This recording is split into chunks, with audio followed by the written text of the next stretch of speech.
왕노릇하지 못하게 하라 라는 말은 그대로 3인칭 명령형입니다. 헬라어에는 3인칭 명령형이 있어요. 영어권에서는 명령형이 2인칭만 존재하지만 헬라어 히브리어에는 3인칭 명령형이 존재하는데 죄로 말미암아 왕노릇하지 못하게 하라 그 말이에요. 그러면 우리에게 직접 혹은 바울의 복음을 듣는 로마 교인들에게 직접 명령을 해도 우리가 지킬지 못 지킬지 불투명한데 당사자가 아닌 제3자로 하여금 그렇게 하지 못하게 하라 그러면 이거는 더 어려운 겁니다. 그런데 여러분들에게 소개해 주지만 명령형에는 현재와 과거가 있는데 현재는 계속해서 반복하는 거예요. 될 때까지. 그런데 과거 명령형은 단회 한 번만 하는 거다 그 말이에요. 현재 명령형이거든요. 계속 하는 거예요. 될 때까지. 언제까지? 우리가 죄의 지배를 받지 않고 죄가 우리 죽을 몸을 통치하지 못할 때까지 계속 하라 그 말이에요. 계속 못하게 거부를 해야 되는데 지금은 우리가 능력이 안 돼요. 거부를 잠깐은 할 수 있지만 이 죄를 우리에게서부터 떨어버릴 수 없는 존재이기 때문에 어쩔 수가 없다 그 말이에요. 이제 바울이 로마서 6장에 와서는 이제 본격적으로 로마 교인들의 현재성, 그들이 믿음이 너무 좋아서 온 세상에 전파된 신자들이지만 그럼에도 불구하고 그들의 현재성 혹은 현실성은 어떠냐면 그들의 몸이 죄의 지배를 받고 있는 오늘날 우리와 동일한 모습을 가지고 신앙생활을 하고 있다는 말이에요. 그런 로마 교인들과 우리가 이 죄로부터 벗어나고 교리가 아니라 실제적으로요. 그래서 더 이상 이 죄라는 놈이 우리를 통치하거나 왕노릇하지 못하게 하라 그 말이에요. 그럼 이걸 바꿔 말하면 뭐예요? 지금 로마 교인들은 이 죄라는 본질에 의해서 그들의 몸이 지배를 받고 있다 그 말이에요. 분명히 우리가 예수님을 영접함으로써 죄의 사함을 받고 십자가에 함께 못 박히고 예수님과 함께 살아난 십자가의 신앙을 굳게 가지고 있음에도 불구하고 로마 교인들이나 우리는 지금 현재성이 뭐냐면 죄의 지배를 받고 있는 거예요. 무엇 때문에? 우리의 몸이 가지고 있는 정욕과 욕망들 때문에 그 끈을 끌어버리지 못하니까 그 우리의 몸속, 우리를 지배하고 있는 이 욕망과 정욕들이 죄를 불러들여가지고 죄와 함께 우리의 왕노릇을 하고 있다 하는 것입니다. 그럼 바울은 로마 교회에 이 서신의 복음을 쓴 이유는 다른 게 아니에요. 이런 하나님을 잘 믿고 예수님을 잘 믿고 있음에도 불구하고 우리의 현실성이 이러한 신자들로 하여금 그러한 현실을 벗어나서 실제적으로 그리고 우리의 믿음이 하나님의 의롭고 거룩한 삶을 살게 하기 위해서 로마서라는 복음을 쓰고 있는 것입니다. 바울이 말한 이 대명제, 이 명제를 어떻게 성경적으로 풀어서 바울이 말하는 이 복음과 성경 다른 성경에서 말하는 이 복음들이 서로 충돌하지 않고 어떻게 잘 조화를 이루며 바울뿐만 아니라 다른 사도들도 역시 동일한 복음을 가지고 서신을 쓰고 있는지를 살펴보면서 로마 교회의 문제뿐만이 아니고 그 당시 존재하는 모든 신자들의 문제라는 사실을 인식하면 오늘 저와 여러분들의 동일한 문제라는 것을 우리가 자각하게 되고 알게 되고 그러면 우리 모습을 보게 되는 거예요. 우리를 봐야 문제의식을 갖게 되는 것이고 우리를 제대로 볼 줄 알아야 고민하는 것이고 어떻게 하면 내가 이 현실에서 벗어날 수 있을까라고 이 바울의 복음을 묵상하게 되고 다른 사도들의 복음을 묵상하게 된다 하는 것입니다. 베드로후서 2장 9절 10절입니다. 주께서 경건한 자는 시험에서 건지실 줄 아시고 불의한 자들은 형벌 아래 두어 심판날까지 지키시되 특별히 육체를 따라 더러운 정욕 가운데서 행하며 주관하는 일을 멸시하는 자들이니라. 베드로의 복음입니다. 자, 바울은 로마 교인들에게 죄가 더 이상 너의 죽을 몸, 정욕과 욕망들로 가득 찬 너의 몸을 지배하여 왕노릇하지 못하게 하라 그 말이에요. 그러면 이러한 현실이 되기 위해서는 베드로는 다른 각도에서 경건한 자가 되어라 하는 겁니다. 경건한 자, 우리가 경건에 대해서 배웠죠. 성경에는 경건이 두 가지로 나오는 거예요. 세베이아, 또 하나는 오늘 여러분들이 본문으로 확인하고 있는 유세베이아. 세베이아는 칭의의 경건. 칭의의 은혜 가운데 있는 사람들도 칭의의 경건을 가지고 살려고 애를 쓰는 사람들이 있잖아요. 하나님은 그런 사람들을 부르셔서 바울의 복음을 듣게 하시고 하나님의 은혜 가운데 인도하시는 겁니다. 이 칭의의 경건을 넘어서 거듭남을 경험한 사람들이 가지게 되는 진짜 경건, 유는 진짜라 그랬죠. 참 진짜 경건을 소유한 성경적 경건한 자가 있어요. 유세베이아들이 있어요. 이 경건한 자들은 하나님께서 시험에서라는 말은 시험으로부터라는 말입니다. 이 시험은 지금 우리가 하나님의 이면의 복음, 생명의 말씀을 듣게 하시기 위해서 시험하시는 그 시험이 아니고 요한계시록에 가면 똑같은 말이 나옵니다. 시험으로부터 내가 너희를 건질 것이다. 누구를요? 흰 옷 입은 곧 빛나고 거룩한 세마포를 입은 어린 양의 신부된 자들, 그런 자들을 시험에서 건진다는 거예요. 이 시험은 종말의 시험이에요. 하나님께서 세상을 심판하실 때 하나님의 나라에 들어올 수 있는가 없는가를 시험, 증명하시는 것이 이 페이라조라고 그랬죠. 페이라조는 하나님이 우리를 테스트하시는 거예요. 그래서 하나님의 칭의의 경건을 가지고 있는 자들에게는 이 페이라조가 환난과 시련으로 온다고 말해요. 하나님께 합당한 자인지 아닌지를 시험하고 증명하시는 거예요. 그래서 합당한 자들이면 그 다음에 뭘 하시는 거예요? 도끼마주를 하신다 그 말이에요. 이제 본격적으로 연단하시는 거예요. 그런데 베드로가 말하는 이 시험은 종말의 시험이다 그 말이에요. 그때는 이제 더 이상의 기회가 없어요. 하나님께서 종말에 하시는 테이라저는 하나님 나라의 백성이냐 아니냐를 확 가르는 거예요. 염소냐 양이냐, 알곡이냐 쭉적이냐, 이걸 갈라놓는 거예요. 하나님의 자녀냐 마귀의 자녀냐, 이걸 가르는 시간이기 때문에 여기서는 더 이상의 기회가 없어요. 그래서 이 거듭남의 경건한 자들만을 하나님께서 그 시험으로부터, 하나님의 자녀들이니까 천국의 백성들인 것이 증명되었으니까 당연히 거기서 건져낸다는 말은 끌어내신다 그 말이에요. 함께 심판의 자리로 가지 않도록 끌어내시는 거예요.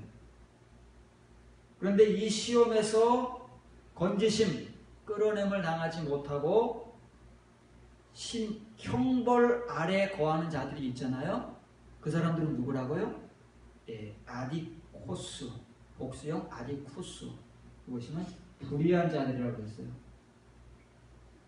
우리가 이제 성경을 성경대로 이해하고 인식하기 위해서는 이런 말들을 잘 배워야 돼요. 한글을 배우는 것이 아니라 한글적 표현을 배우는 것이 아니라 이런 표현을 잘 배워야 돼요. 왜냐하면 예수님이나 사도들이 어떤 단어를 표현할 때 그 당사자들이 자기들이 말하고자 하는 의미를 분명하게 가지고 표현한 단어들이 있어요. 그걸 우리가 정확하게 이해하기가 어렵습니다. 그래서 한글 성경은 우리가 이해하는 말, 영어 성경을 번역하는 거니까 우리가 이해할 수 있는 말들로 번역을 했기 때문에 이 불의한 이렇게 한자로 표기를 했습니다. 그런 불의하다 그러면은 의롭지가 않다라고 우리는 딱 결론을 내려버리는 거예요. 그렇죠? 불의한, 불신앙, 믿음이 없다 이렇게 우리는 우리의 사전적 의미로 사실은 그 뜻도 아닌데 그냥 그렇게 이해를 해버리는 거예요. 그래서 불의한 자들 그러면 의롭지 않은 자들 이렇게 이해를 하는데 그런 뜻이 아니고 이 사람들도 하나님을 믿는 사람들이에요. 예수님을 믿는 사람들이다 그 말에 하나님이 왜 말세에 심판을 하시면서 양과 염소를 가르고 알곡과 쭉정이를 가르겠어요? 그건 믿지 않는 사람들이 아니기 때문에 교회 안에서 그런 작업을 하실 수밖에 없다 그 말이에요. 그러면 교회 안에는 경건한 자와 경건하지 않은 자, 의로운 자와 불의한 자가 존재하는데 의로운 자는 뭐 우리가 얘기할 필요가 없죠. 따로 불의한 자들이 나왔기 때문에 도대체 이 불의한 자들이 누구냐를 이해를 해야 된다고 말이에요. 이런 말들을 이해하지 못하면 우리는 성경에서 사도들이나 예수님이 전하는 복음을 잘 이해할 수가 없어요. 우리말로 그냥 이해를 해버린다고 말이에요. 이 불이라는 말은 디카이오스의 반대말이에요. 알파가 붙으면 반대말이다 그 말이에요. 이거는 불의한, 의롭지 않다 라는 말이 아니라 의인이 아니다 하는 말이에요. 의인이 아닌 자들. 의인이 아닌 자들인데 스스로는 의인이라고 믿고 있는 자들이다 그 말이에요. 어떤 사람들? 칭의의 은혜를 가지고 예수 그리스도를 믿었으니까 구원을 받고 죄의 사함을 받고 하나님의 자녀가 되고 천국 백성이 되고 다 그래서 죽으면 천국 간다고 초보 선생들에 의해서 잘못 배운 너무나도 많은 사람들이 이런 존재로 하나님 앞에 있으면서 자기들을 하나님의 백성, 구원받은 자, 의인이라고 생각한다고 말해. 자기들도 경건한 자들이라고 생각한다고 말해. 그런데 사도들의 눈에, 하나님의 눈에는 그 사람들이 의롭지 않은 자들이다 그 말해. 이건 세상 사람들을 말하는 게 아니에요. 교회 안에 거하는 사람들을 분별해내는 거다 그 말이에요. 교회 안에 거하면서 하나님을 믿고 예수님을 믿고 있어요. 그 사람들이 이제 분리가 될 거예요. 언젠가는. 누구에 의해서? 하나님에 의해서 분리가 되는데 지금 사도들의 눈에도 역시 보이는 거예요. 그 사람들에게 서신의 복음을 전하는 바울의 눈에도 보이고 베드로의 눈에도 보이고 야고보의 눈에도 보이고 요한의 눈에도 보이는 거예요. 그 사람들 우리들만 못 봐요. 눈이 뜨여지지가 않아서 못 보는 거예요. 우리는 다 뭐라고 믿어요? 의인으로 믿는 거예요. 구원받은 자들, 거듭난 자들, 하나님의 자녀들, 천국 백성들로 믿고 있는 거예요. 그런 우리들을 하나님께서 언젠가 확 가르신다 그 말이에요. 의인과 디카이우스와 아디쿠스를 갈라내시고 양과 염소를 갈라내시고 알곡과 쭉정이를 갈라내신다 그 말이에요. 베드로는 그 말하는 거예요. 요한 1서 2장 15절 16절입니다. 이 세상을 사랑하지 말고 세상에 있는 것들도 사랑하지 말라. 누구든지 세상을 사랑하면 아버지의 사랑이 그 안에 있지 아니하니 이는 세상에 있는 모든 것이 육신의 정욕과 안목의 정욕과 이생의 자랑이니 다 아버지께로부터 온 것이 아니요 세상으로부터 온 것이라. 로마 교회나 베드로의 편지를 받고 있는 본도, 갈라디아, 압바도기아 지역에 흩어져 있는 신자들이나 요한의 서신을 받고 있는 그 당시 이제 사도 요한이 가장 늦게 요한복음을 기록하고 요한서신을 기록하고 요한계시록을 기록하기 때문에 이 요한의 서신이 그 당시에 가장 후기의 신자들을 나타내고 있는 서신이에요. 그러면 요한조차도 베드로가 본도, 갈라디아, 아빠도기아 기타 신자들에게 편지를 쓰던 시대, 그리고 바울이 로마와 기타 자기가 세운 교회들에게 편지를 쓰던 그 시대보다 10년 이상, 그렇죠? 85년에서 90년이니까 10년 이상, 더 길게는 20년의 세월이 흘렀지만 어때요? 하나님을 믿는 신자들의 모습은 잘 안 바뀐다 그 말이에요. 바울도 베드로보다 먼저 편지를 로마 교인들에게 쓰는 거예요. 왜? 로마 교회 하나님을 믿는 사람들이 이렇게 살고 있으니까, 이렇게 살면서 자기의 몸의 정욕과 욕망들을 제어하지 못하고 죄의 지배를 받고 살고 있고, 베드로가 볼 때에도 하나님을 믿는 신자들이 경건한 자들이 되어야 되는데 그렇지 못하고 불의한 자들로 살고 있으니까 그러면 안 된다. 그러면 하나님의 시험에서 건짐을 못 받는다. 하나님의 심판 형벌에서 건짐을 못 받는다라고 편지를 썼는데, 그 이후에 10년 혹은 그 이상의 시간이 지나서 편지를 쓰는 사도 요한의 시대에도 하나님을 믿는 사람들의 모습은 바뀌지 않더라 그 말이에요. 왜 그래요? 칭의의 믿음이라고 하는 것은 너무나도 두꺼워서 그 껍질을 깨기가 힘든 거야. 베드로의 복음을 받기가 힘들어요. 바울의 복음을 받기가 힘들어요.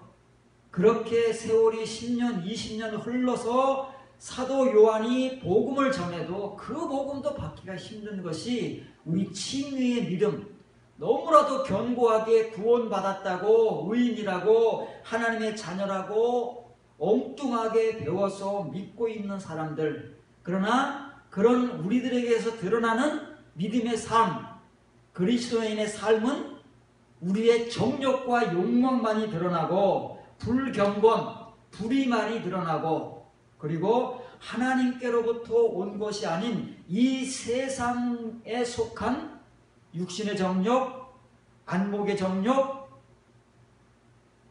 이런 것들을 붙들고 사는, 그래서 우리는 무엇으로 만족하느냐 하면 이 세상의 것들로 자랑할 것이 있느냐 없느냐. 우리 입에서 나오는 게 뭐예요? 그런 것 자랑들이잖아요. 사람들이 모이면 그런 것들이 나오는 거예요. 우리의 믿음에 대한 얘기들은 자랑은 별로 없어요. 왜냐하면 너나 나나 뭐 비슷하니까. 그런데 우리가 모이면 무엇을 자랑하냐면, 우리 아들이 이번에 어디에 취직했어? 우리 아들 딸은 어디 대학 들어갔어? 차를 어떻게 바꿨어? 집을 몇 평으로 이사 갔어? 우리에게서 나오는 자랑이라고 하는 것은 사도 요한이 너무나도 정확하게 지적을 하는 거예요. 다 이 세상에 속한 것들에 대한 자랑들 밖에는 없는 거다 그 말이에요. 연봉이 얼마니? 왜 그렇습니까? 우리 자신의 본질이 지금 현재 그런 본질을 가지고 믿음 생활을 하고 있기 때문에 바울과 베드로를 거쳐서 사도 요한까지 맨 마지막에 지금 성경을 기록하고 있는 요한까지 변함없이 하나님을 믿고 있는 사람들을 향하여 이 복음을 전하지 않은 것 같아요. 이걸 우리가 들어야 돼요. 오늘 이 시대에 들으면 사는 것이고 못 들으면 그냥 그렇게 가다가 이렇게 되는 거예요. 베드로의 말과 같이 시험, 그 시험은 형벌이고 심판이에요. 거기서 그냥 끝나는 거예요. 누가요? 하나님을 믿고 있는 사람들임에도 불구하고 거기서 벗어나지 못하면 그런다 그 말입니다. 그러면 이제 이런 사람들이 어떻게 하면 바울의 말과 같이 죄가 우리의 정욕과 욕망에 물든 몸을 지배하지 못하게 하고, 어떻게 하면 우리가 경건한 자가 되고, 어떻게 하면 우리가 이 세상의 것들로 자랑하는 것이 아니라 하나님의 것들로 자랑하는 존재가 되어서 하나님의 사람이 정말 하나님의 아들이 되느냐 하는 이런 문제가 우리의 이제 숙제잖아요. 그런 숙제를 풀어가야 되는 거예요. 그것이 지금 현재 우리가 직면한 우리의 신앙생활의 가장 근극적인 문제다 그 말이에요. 베드로후서 1장 4절 보면 이로써 그 보배롭고 지극히 큰 약속된 것들을 우리에게 주시는 이 약속된 것들로 말미암아 너희가 정욕의 세상에서 썩어질 것을 피하여 신성한 성향의 부녀자들이 되게 하려 하시니, 제가 직역한 겁니다. 한글 성경에 이렇게 기록되지 않았죠? 자, 베드로가 동일하게 바울이 말한 또 요한이 말한 정욕을 말하는 거예요. 왜냐하면 어느 누구나를 막론하고 하나님을 지금 믿고 있지만 우리 속에는 이 정욕과 욕망이 가득 차 있어요. 그걸 우리는 끊어버리지 못한단 말이에요. 지금 현재 우리의 능력으로는. 그런데 베드로는 이제 하나의 빛을 던져주는 거예요. 그런 우리의 정욕과 욕망, 이 세상의 것들로 사로잡혀 살아가고 있는 우리들이 어떻게 하면 그것보다 훨씬 보배롭다는 말은 귀하다는 말이에요. 귀하고 더 할 수 없이 큰 하나님의 약속된 것들을 우리가 받아서 그것들 안으로 들어갈 수 있느냐 하는 거예요. 그래서 약속과 약속된 것들은 달라요. 약속은 에판겔리아라는 거예요. 이것은 약속된 것들이에요.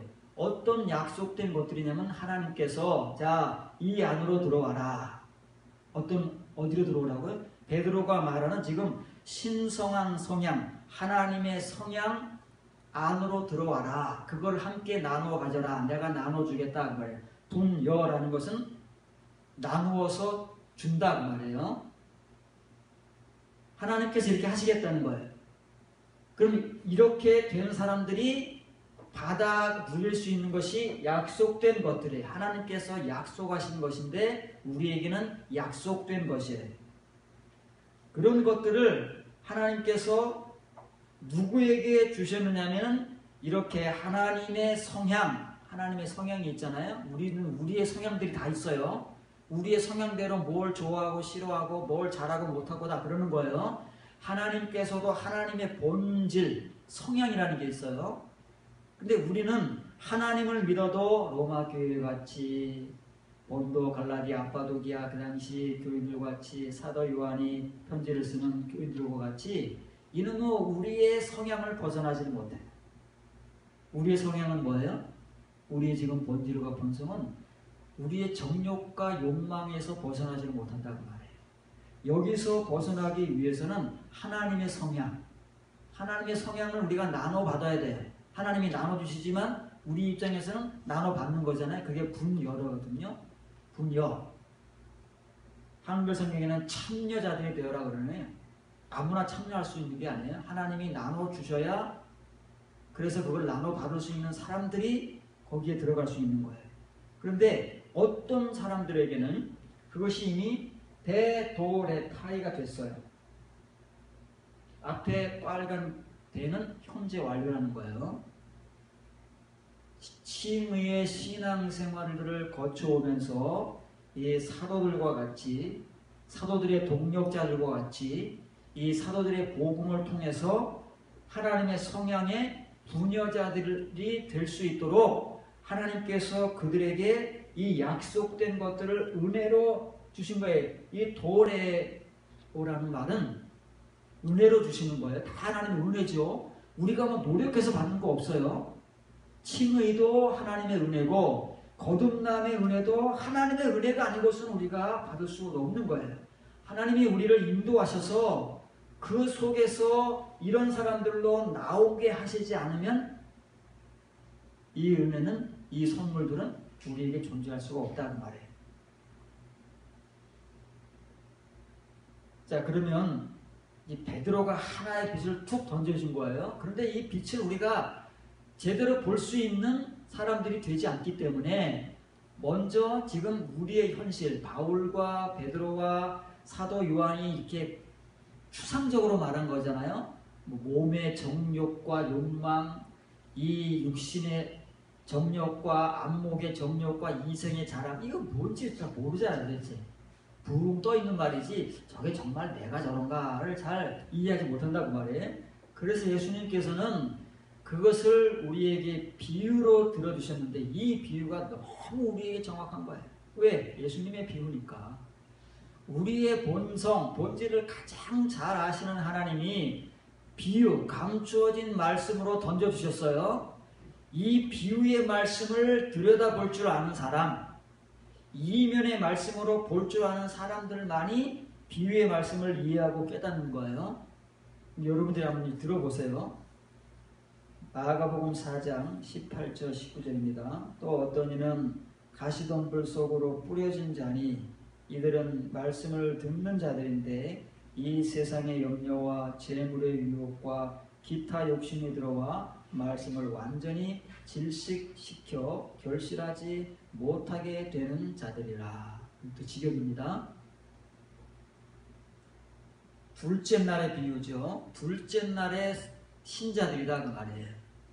둘째 날의 신자들 가운데서 어디에 속한 신자들? 가시덤불 속에, 가시덤불의 신자들이다 그 말이에요. 가시덤불의 시간을 보내고 있는 둘째 날의 신자들은 그 속에 지금 존재하는 거예요. 가시덤불이 우리를 둘러싸고 있어요. 그런데 이 가시덤불에 속한 신자들도 말씀을 들어요. 당연히 듣죠. 하나님 믿는 사람들이니까 교회 나와서 열심히 설교를 듣는다 그 말이에요. 안 듣는 거 아니에요. 이 사람들 중에서는 정말 열심히 특심인 사람들이 많아요. 우리들보다 더 열심인 사람들도 많다 그 말이에요. 열심에 대해서는 정말 쫓아가지 못할 사람들도 많다 그 말이에요. 그런데 말씀을 듣기는 듣는데 세상의 염려와 죄물의 유혹과 기타 욕심, 욕망, 정욕 이것들이 말씀과 함께 들어온다는 말은 우리가 그런 존재이기 때문에 우리를 유혹한다 그 말이에요. 그 말씀만 들어오는 게 아니라 이런 것들도 들어와요. 이런 건 누가 주는 거예요? 말씀은 하나님이 주시는 것이고 이건 누가 주는 거예요? 이건 마귀가 주는 거잖아요. 우리는 몰라요. 열심히 설교를 잘 듣고 있는 것 같아요. 말씀을 듣고 은혜 받는 것 같은데 이 둘이 같이 우리에게 들어온다 그 말이에요.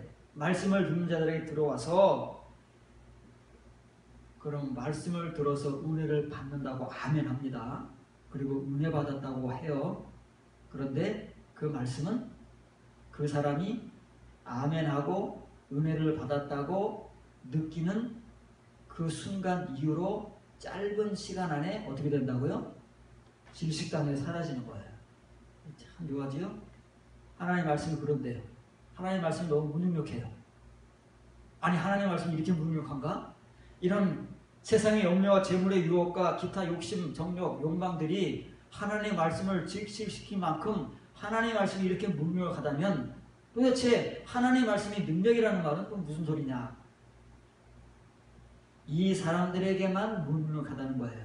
이 사람들이 가지는 말씀, 이 사람들이 들어서 가지는 말씀이 무능력하다는 것이지 하나님의 말씀이 무능력하다는 게 아니에요. 가시덤불에 둘러싸여서 신앙생활을 하고 있는 둘째 날의 신자들은 하나님의 말씀을 듣는데 하나님의 말씀만 들어오는 게 아니라 세상의 염려도 같이 들어오고 재물, 물질에 대한 유혹도 같이 들어오고 그 다음에 기타 등등 우리의 육신의 정욕과 욕망들이 같이 들어온다 그 말이에요. 그런데 이 사람들에게는 말씀의 능력보다는 이런 능력들이 훨씬 강한 거예요.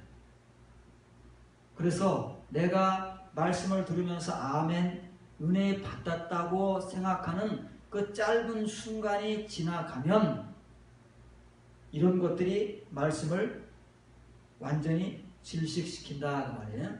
이 말씀을 좀 보세요. 완전히 심프니 부신이라는 말은 완전히 질식시킨다 그 말이에요. 뜻이 그래요. 그러면 이 뜻의 원래 뿌리를 보자 그 말이에요. 어떤 말인데 이런 걸로 의역이 되었느냐.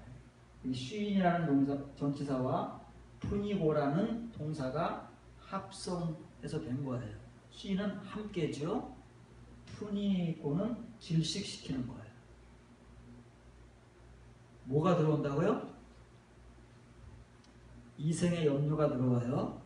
그 다음에 물질의 유혹이 들어오지요. 그 다음에 기타, 욕망, 정력 이런 것들이 같이 들어온다고 해요. 그것들이 합세를 해가지고 함께 합세를 해가지고 말씀을 누르는 거예요. 함께 질식시킨다 그 말에 완전히 질식시킨다는 말은 이것들이 함께 협동을 해서 우리가 들은 말씀을 속에서 완전히 질식할 때까지 함께 눌러버린다는 말이에요. 우리 목을 누르는 거예요. 우리가 완전히 질식해서 목숨이 끊어질 때까지. 이런 일이 가능한가요? 가능하대요. 누가? 예수님이. 어떤 사람들에게? 둘째 날의 신자, 가시덤불의 신앙의 여정을 밟아가고 있는 사람들에게는 이게 가능하다는 거예요. 그게 누구예요? 그게 우리라는 것을 우리는 죽어서 생각해요. 우리는 아니라고 생각하는 거야. 내가 교회 생활을 한 지가 얼마고 말씀을 듣고 배워서 이렇게 열심히 봉사하고 목사님께 최선을 다해 충성하고 순종하고 하나님께 이렇게 열심히 기도하고 한 세월이 얼마고 내가 지금 어떤 심정으로 신앙생활을 하고 있는데 이렇다는 말이에요. 전혀 우리라고는 생각을 하지 않고 우리 아닌 다른 나 아닌 다른 그래 아무개 집사가는 거야. 아무개 목사 나는 그렇게 생각하려고 그래 아무개 목사가 그런 거 이렇게 우리는 내 자신이라고는 절대 생각을 안 하고 나 아닌 다른 누가가 이런 존재라고 생각해요. 그런데 가시덤불에 뒤덮여 신앙생활하고 있는 둘째 날에 모든 신자들이 다 우리가 그렇다거나 우리 돌아보세요. 우리가 교회에 나와서 주일날 수요일날 예배 시간에 말씀을 듣고 은혜를 받는 것 같아요. 그런데 나가면 어떻습니까? 온갖 근심, 걱정, 물질에 대한 염려, 욕심, 다른 것들에 대한 정욕 이런 것들로 우리는 지금 지배를 받고 있기 때문에 이게 너무 강한 거예요. 바울이 갈라디아 교회에 말하잖아요. 우리 안에는 둘이 존재해요. 우리만 존재하는 게 아니에요. 성령도 존재하시고 우리의 자아도 존재하는 거예요. 이런 이생의 염려, 물질의 유혹, 우리의 욕망, 정욕 이런 자아들이 같이 존재하는데 둘이 늘 싸운대잖아요. 싸워서 이기는 쪽으로 우리는 끌려가게 돼 있어요. 그런데 어떻대요? 늘 우리는 우리의 정욕, 자아에 끌려가서 죄에 쫓아가 무릎을 꿇고 그 진흙탕에 철퍼도 엎어져 있는 거예요. 바울의 고백과 똑같은 거예요. 마음으로는 성령의 의지를 따라 살고 싶어요. 뜻을 따라서. 그런데 현실은 어때요? 현실은 우리는 이생의 염려와 물질의 유혹과 우리의 정욕에 끌려가고 있어요. 똑같아! 죄 앞에 엎드러지는 코박고 깨지는 그런 존재들이 우리라는 것을 예수님은 너무 잘 아시는 거예요. 그게 가시덤불의 신자들이라는 것은 여기 벗어날 수가 없어요. 여기서는요. 아무리 용트림을 해도 벗어날 수 없는 현실이 가시덤불의 신앙자들 둘째 날의 신자들이라는 것을 눈이 뜨여져서 보지 못하면 벗어날 수 있는 길도 모르고 방법도 모르고 생각조차 못하는 거예요. 고민조차 못하는 거죠. 그게 우리라는 현실을 빨리 알아야 되는 거예요. 지금 우리잖아요. 지금 우리. 다른 사람이 아니잖아요. 지금 우리잖아요. 이런 우리가 예수님의 말씀에 의하면 이제 어디로 가야 된다고요? 이것을 벗어날 수 있는 길은 다른 길이 없어요. 이 가시덤불의 믿음의 생활을 벗어날 수 있는 곳은 옥토밖에 없다고. 좋은 땅밖에 없기 때문에 예수님은 여기서 끝내시는 게 아니잖아요. 성경은 항상 대안을 제시하고 하나님께서 예수님께서 마련하신 바로 그것을 우리에게 제시하잖아요. 사도들도 마찬가지예요. 우리에게 문제 제기로만 끝나는 게 아니고 그 문제를 제기했으면 그 문제를 해결할 수 있는 방향과 그 길과 그 장소를 우리에게 제시한다 그 말이에요. 갈라디아서 5장 22절 23절입니다. 오직 성령의 열매는 바울이 큰 글자로 썼습니다. 갈라디아 교회도 로마 교회 같이 얼마나 문제가 많습니까? 율법의 문제 한번 다시 다루겠지만은 율법 그러니까 과거 유대인의 율법으로만 우리가 알고 있는 거예요. 지금 우리가 끌어안고 있는 율법도 말하고 있는데 우리는 우리의 율법은 모르니까 문자적으로 율법 그러면 과거 유대인의 율법만 아는 거예요. 바울이 지금은 그 문제만 지적하는 줄 알고 있어요.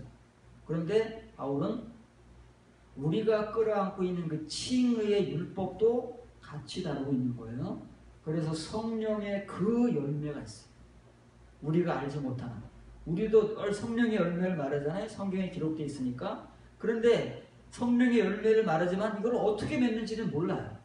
어떻게 맺어지고 어디에서 맺어지고 이 열매를 맺기 위해서는 어떤 과정을 거쳐가야 되는지를 몰라요. 그걸 알아서 가르쳐주는 사람이 없는 거예요. 사도들만이 우리에게 그것을 제시하고 가르쳐주고 사도들의 복음을 통해서 이 복음을 깨닫는 사람만이 그 길을 아는 거예요. 왜? 그 길을 함께 걸어갔기 때문에. 그런데 그렇게 걸어가 본 사람이 없으니까 성경에 기록된 문자적으로 성령의 열매가 이거 9가지다라고 말을 하는데 그것뿐이잖아요. 그것뿐인 거예요. 그냥 신앙생활 열심히 하고 충성하고 은혜 받으면 맺어진다고 그러는 거예요. 너무 막연한 거예요. 왜냐고 하면은 여기 서서 이 말씀들을 읽고 가르치는 우리가 그런 막연한 존재들이기 때문에 그런 거예요. 그 성령의 열매가 사랑, 희락, 화평, 오래참, 자비, 양성, 충성, 온유, 절제인데 이 같은 것을 금지할 법이 없다. 막을 수 없다 그 말이에요. 성령의 열매는 막을 수가 없어요. 근데 이제 솔직하게 이제 저와 여러분들을 딱 까놓고 옷을 벗고 적나라하게 드러내 놓은 채 한번 생각을 한번 해보자고요. 이 성령의 열매 가운데 지금 우리에게서 나타나고 있는 모습들이 있는가 한번 보세요. 진지하게. 이게 교리가 아니라 실제니까 사랑, 희락, 화평, 오래 참음, 자비, 양성, 충성, 온유, 절제.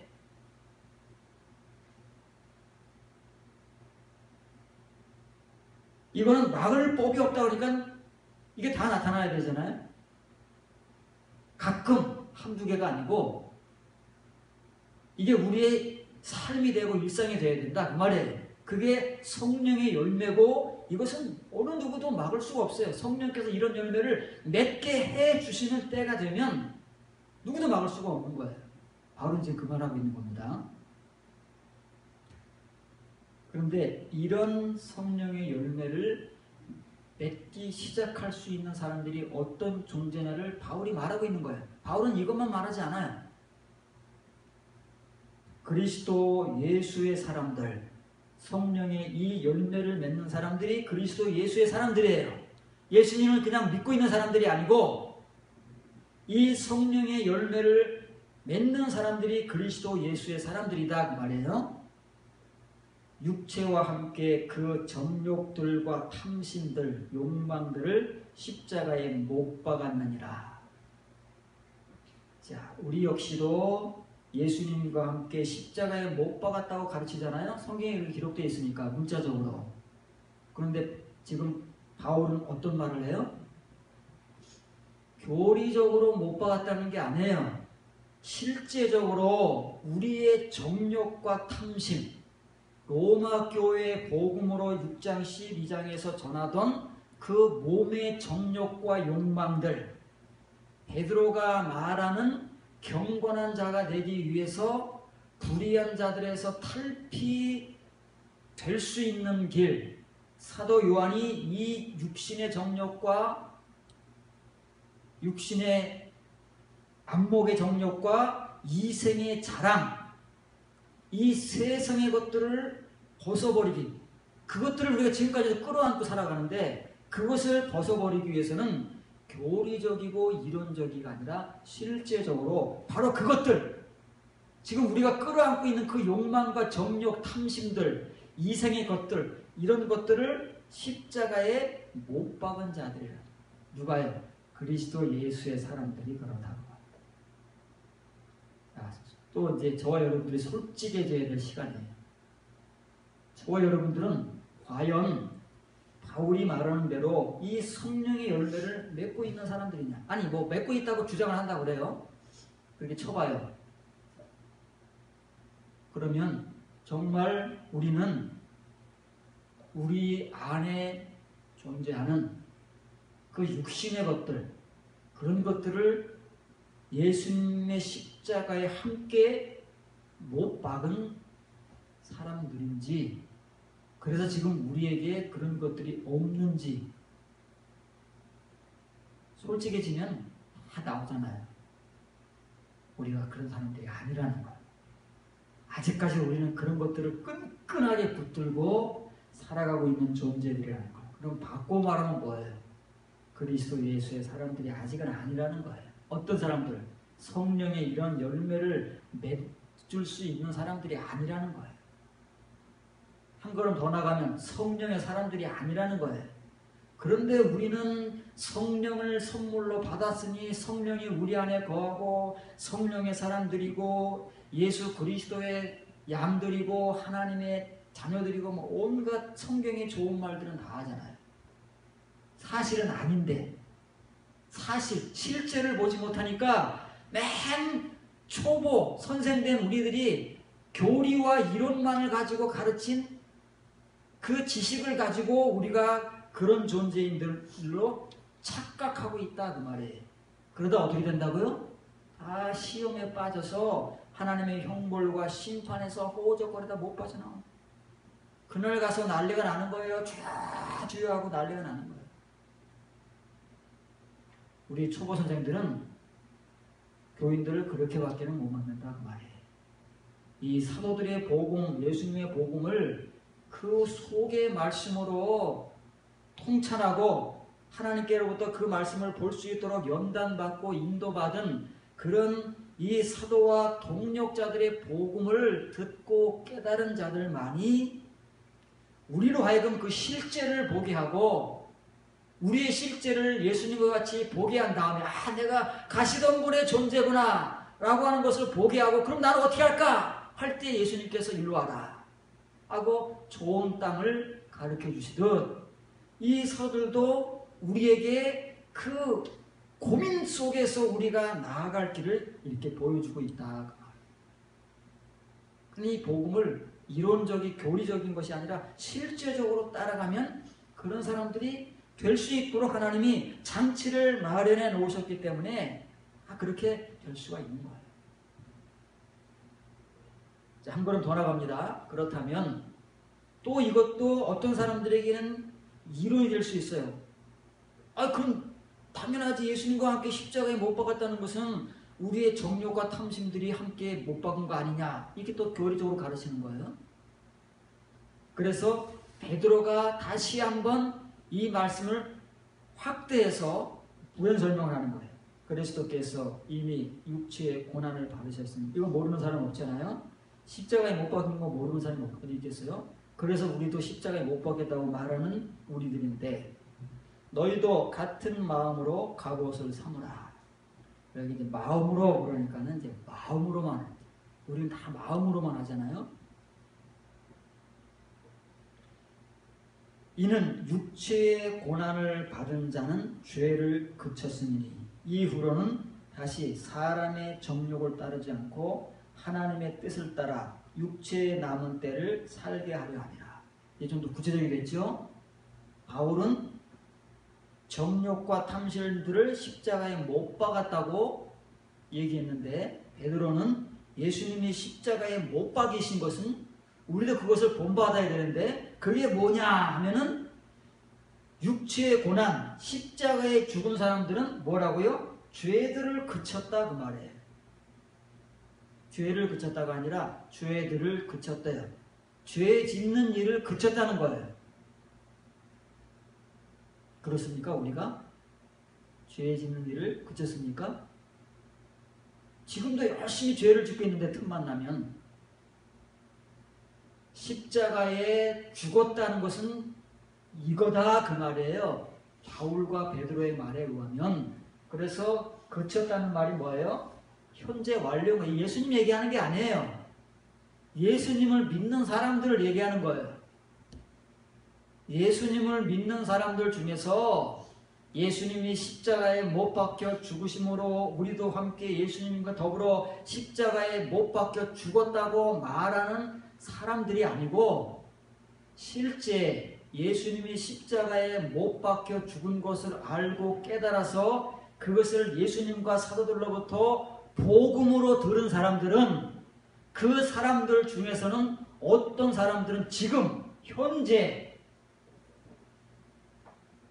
드디어 지금까지 끊임없이 짓고 또 짓고 오던 그 죄들을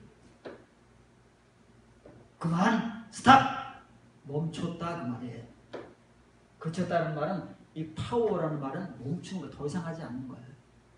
그래서 우리가 안식 때 배우는 거예요. 안식이 뭐라고요? 일을 쉬는 거예요. 일을 그만두는 거예요. 멈추는 거다 그 말이에요. 하면 안 돼요. 하면 안식이 아니에요. 죄를 지으면 죽은 게 아니에요. 살아있는 거지. 그래서 우리는 이론적으로는 배워서 죽었다고 하지만, 아직까지 우리의 자아가, 육신이 살아서 펄펄 살아서, 사는 것도 보통 산 게 아니에요. 펄펄 살아서 온갖 죄들을 짓고 있으면서도 말로만 죽었다고 하는 거예요.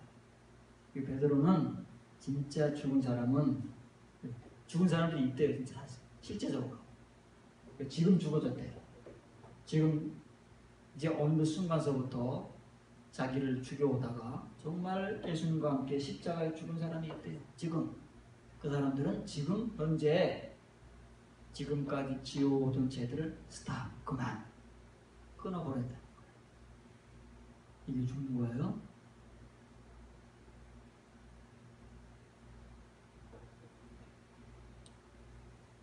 에베소 4장 22절 24절입니다.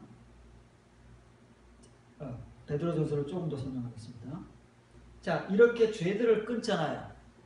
우리가 죄들을 끊지 못하면 우리의 삶이 어떻다고요?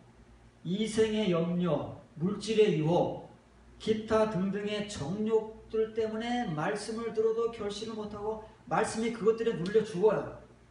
우리가 영적 성장이 없어요. 그래서 바울이 고린도 교인들에게 말하는 대로 교회 생활은 오래 하고 바울, 아볼로 그냥 그 당시에 네로라는 사람들에게 가르침을 받고 신앙생활을 해오고 있지만 영적 갓난아이를 벗어나지 못하는 거예요. 왜냐면 실체가 그래요. 겉으로는 그냥 뭐 목사, 장로, 뭐 안수, 집사, 권사 막 화려한 직분을 가지고 교회 생활을 오래 했으면 모르는 것도 없고, 그런데 그 사람들 속에서 지금 일어나고 있는 일들은 그렇다고 말해요.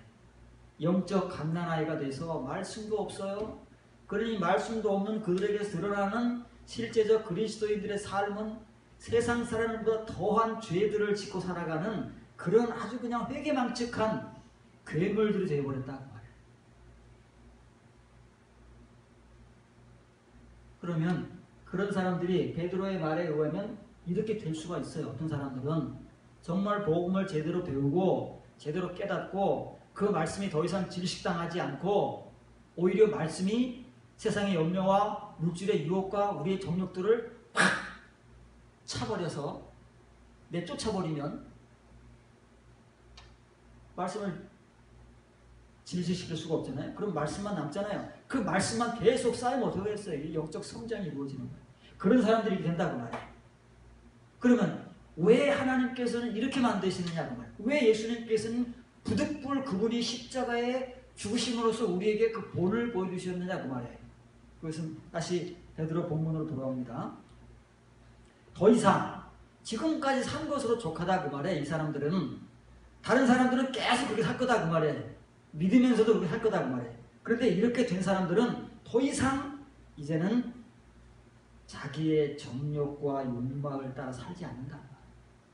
로마 교인들과 같이 베드로가 편지를 쓰는 본도, 갈라디아, 아빠도, 기타 등등의 교회들과 같이 사도 요한이 편지를 쓰는 그 신자들과 같이 더 이상 그렇게 살지 않고 하나님의 뜻을 붙들고 이제부터 현재 완료 이루어졌잖아요. 지금 현재 완료로 이루어졌으니까 이제 이루어진 이 시간부터는 남은 시간이 얼마인지 몰라요. 각 사람에 따라 다르잖아요. 1년이 될 수 있고 5년이 될 수 있고 10년이 될 수 있어요. 길면 길수록 좋은 거예요. 그래서 빨리 여기를 와야 된다는 거예요. 빨리. 길면 길수록 좋은 거예요. 늦으면 늦을수록 안타까운 거예요. 왔는데 남은 시간이 없어. 열매가 없는 거예요. 시간이 그래도 남아있으면 열매를 맺을 시간이 그만큼 남아있다 그 말이에요. 그래서 남은 시간을 지금까지 살아온 대로 우리의 육체를 따라 살지 않고 하나님의 뜻을 따라 살게 할 수 있는 방법과 능력이 이 십자가의 실제적 죽음이기 때문에 바울과 사도들이 그토록 이 십자가의 죽음을 복음으로 이렇게 애타게 전하는 거예요. 우리는 그것을 귓등으로 듣지만 이 사람들은 마음에 불을 태워가지고 마음이 불타요. 불타는 마음을 가지고 전하고 있다. 그래서 여러분들이 불로 말씀을 들어야 된다는 거예요. 불로 말씀. 불로 타는 불의 성령들을 받은 사람들이기 때문에 불타는 마음으로 말씀을 전하는 거예요. 그래서 여러분들도 이제 말씀을 불의 말씀으로 받아야 돼요. 불령, 불성령의 말씀으로 받아야 이런 사람들이 될 수 있다 그 말이에요. 그래서 우리의 삶이 언제 이 삶을 시작하느냐가 우리의 싸움이 되는 거예요. 도대체 언제 나에게는 이 순간이 찾아와서 이 죄를 멈추는, 내가 지금까지 짓고 오고 있는 이 죄들을 끊어버리고 멈추는 순간이 언제 나에게 정말 현실의 완료로 찾아올 것이냐. 그리고 그때부터 더 이상은 내가 육신을 따라 살지 않고 하나님의 뜻 말씀을 따라 남은 나의 이 시간들, 얼마나 남았을지 모르지만 그 시간들을 살아갈 수 있을 것이냐. 이 싸움이 우리의 영적 싸움이 되는 거예요. 이제 그 눈에 불을 켜고 이제 찾고, 눈에 불을 켜고 듣고, 눈에 불을 켜고 싸워야 되는 거예요. 이건 이제 다른 사람의 문제가 아니고 우리 각각 개개인의 실제적 문제인 거예요. 누가 여기에 빨리 도달하느냐, 빨리 도달하기 위해서 얼마나 더 고민하고 얼마나 더 하나님 앞에 무릎 꿇고 정말 이 일을 위해서 거룩한 금식을 하고 이 일을 위해서 하나님께 부르짖느냐, 이 싸움이거든요. 이 세상의 것들을 얻기 위한 싸움이 아니고 그건 딴 데 가서 알아보시고, 이걸 누가 얼마나 각성적으로 해서 하나님께서 그 사람을 긍휼히 여기심으로 그 사람을 인도하시느냐의 싸움입니다. 그래서 에베소 4장 22절부터 24절 보면 너희는 유혹의 욕심을 따라 썩어져가는 구습을 따르는 옛사람을 벗어버리라. 이게 우리가 이제 육신을 벗는다는 것은 우리의 옛사람을 벗어버리는 거예요. 더 이상 이제 이게 필요가 없어요. 십자가에 함께 우리의 정욕을 못 박은 사람은 육신이 필요 없잖아요, 이제는.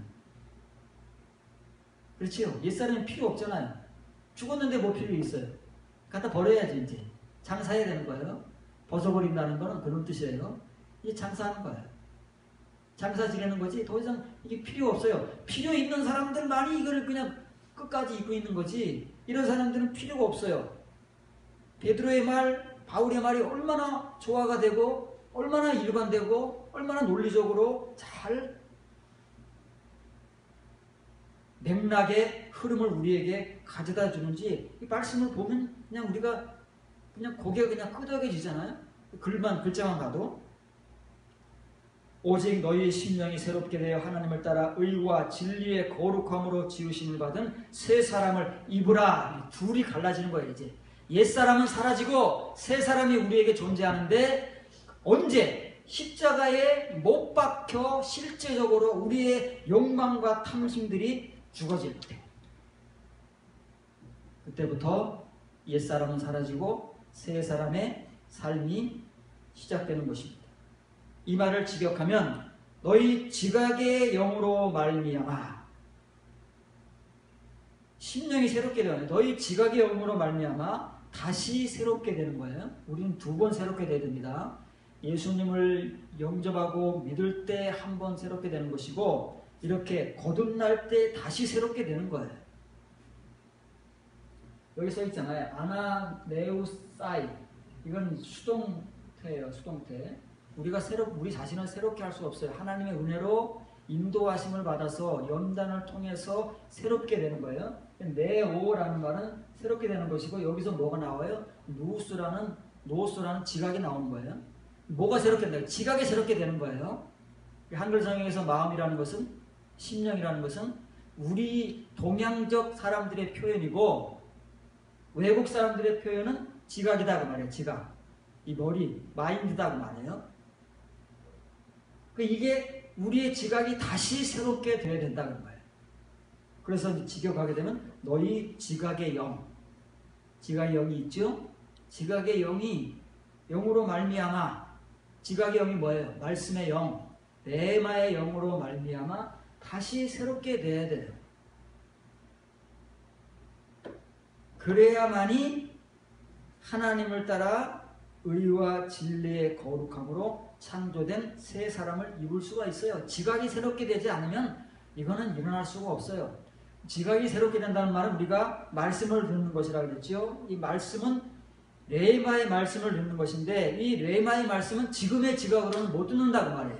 지금의 지각으로는 칭의의 말씀인 호로고스, 우리가 하나님의 말씀이라고 하는 이 문자의 말씀만 열심히 들을 수 있어요. 지금의 지각으로는.